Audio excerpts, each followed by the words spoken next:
Take it, As Harris. Jamaica continues to grapple with the increase in crime across the island, many are left despondent and hopeless.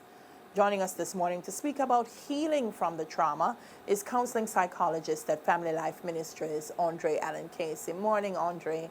Welcome to Smile Jamaica. Good morning. Hi. Good morning. Good to see you. How things? All is well. Most things, at any rate. Yeah. I wish we could say the same for Jamaica. We're going through it, Sir Alan Casey. We are going through it, and a lot of people are feeling it personally.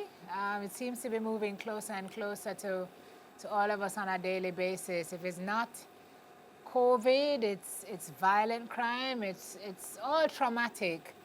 Have you seen a rise in folks who are coming to you for assistance to cope? Definitely. Unfortunately, persons are struggling so much, and for them, they are confused. Literally, what is happening is that persons are going through anger and fear and hysteria and paranoia, anxiety. Definitely, a lot of anxiety exists and persists, and worry, and even by extension, for some folks, hopelessness.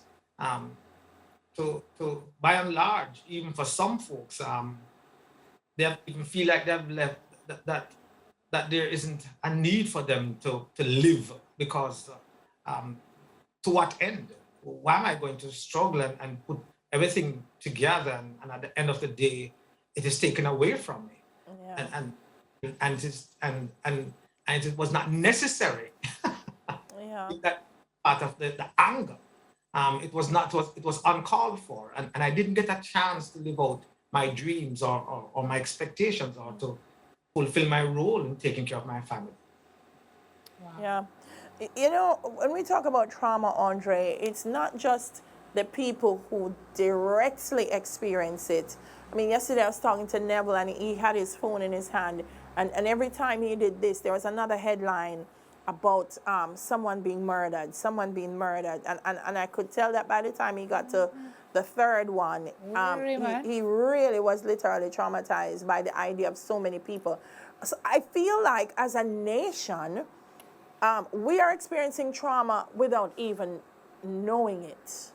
And so we're not just normalizing the crime, but we're almost normalizing trauma as a part of our own lives. Let me answer that this way, or let me respond to that this way. Trauma, really and truly, in essence, speaks to an event or even a experience that overwhelms us, or I should say overwhelms normal coping mechanisms. Okay. An event or an experience that overwhelms what? Normal coping mechanisms.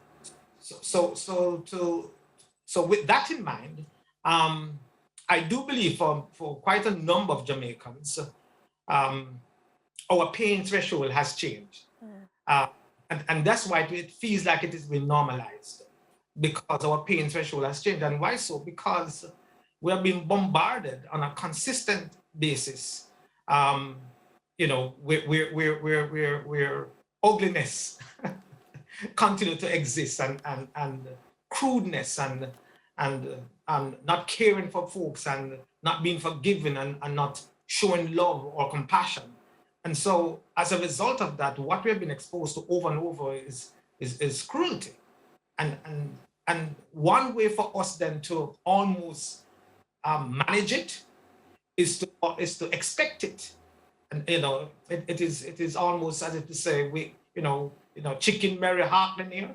So therefore we can even allow ourselves to be happy because something is going to happen. And so it has really reframed our not only our thinking, but even our self-talk. And so this idea of things will be better, and to have hope. No, because the reality that exists is cruelty. Yeah. It's quite unfortunate. I want to follow up on Delia's point about what we are experiencing as a nation, because I feel like we're going through collective trauma. And the truth is that some of us don't realize that we're traumatized, Andre. Um, and so we may be feeling a particular way, and we don't know, say, is dramatized or dramatized.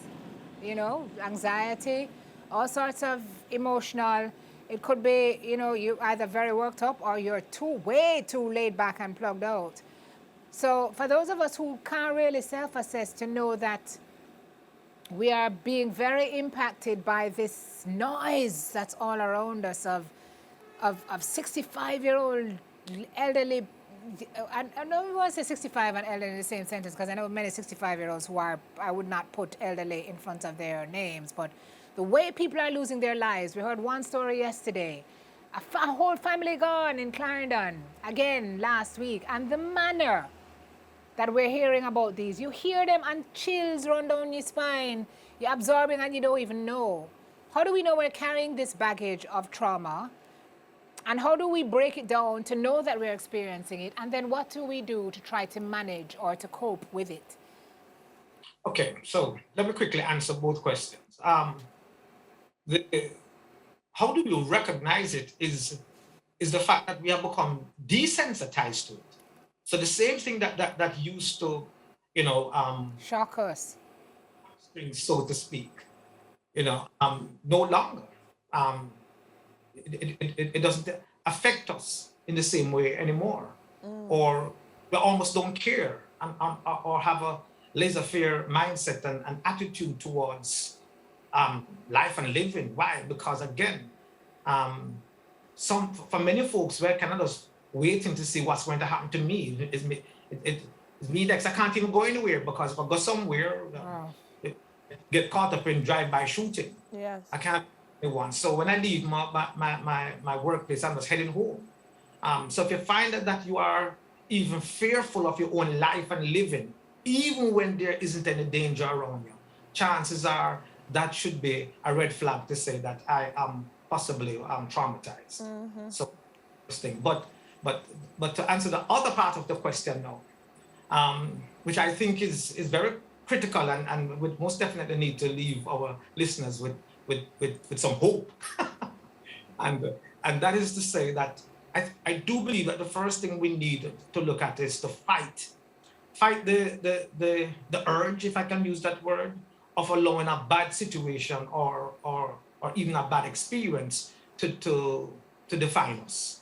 Yeah. And I really believe that's the first thing we need to look. Let's fight it.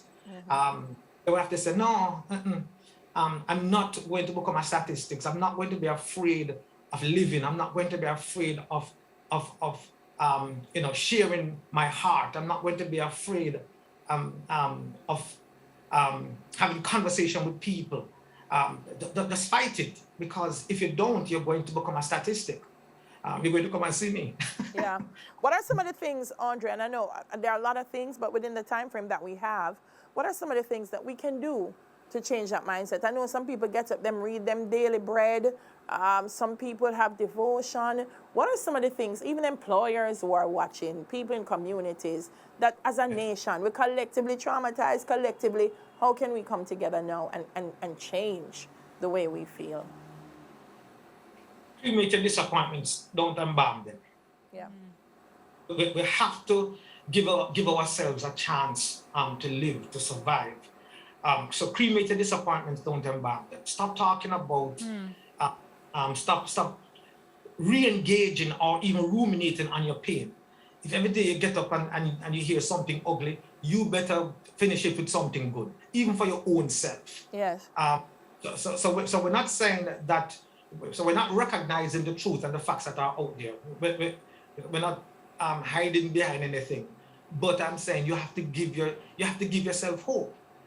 So we have to stop being bombarded. We have to allow ourselves that we're not going to be bombarded by event anymore. It's not going to define me. So disappointments, don't embalm them. I do believe that we need to give ourselves the ability to live and to love. Also to have faith. What do you believe? Because it's going to be regulated in our actions. Well, what do we believe? Do we believe that is going to now define my world and what I become and who I become. So what do I believe? I have to give myself hope. Hope speaks to the idea of um, tomorrow. I have to believe that tomorrow can be better, you know, Yeah. rather than saying it's going to be doom and gloom. I Yeah. have to Yeah. believe. And then I must have love.